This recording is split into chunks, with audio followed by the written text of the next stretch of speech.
Russia has announced a new meeting between Donald Trump and the dictator Putin.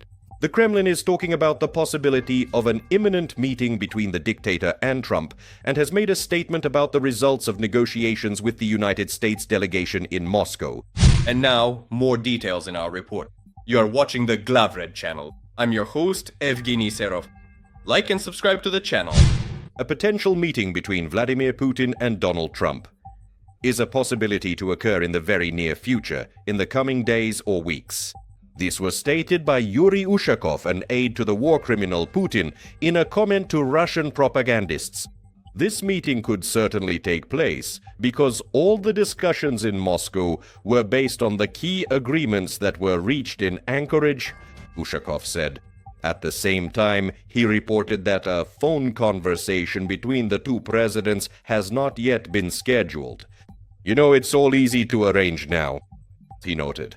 Ushakov also noted that the Kremlin is awaiting the White House's position regarding the recent talks between the Russian leader and the American delegation, which took place on Tuesday.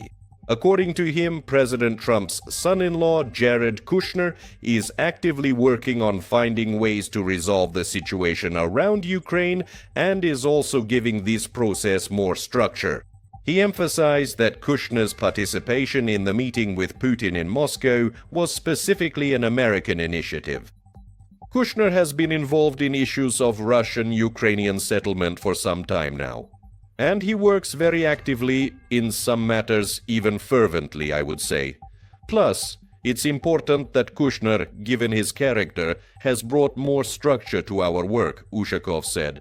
As Glavred reported on December 2nd, Steve Witkoff and Jared Kushner met with Russian dictator Vladimir Putin to discuss a possible peaceful settlement in Ukraine.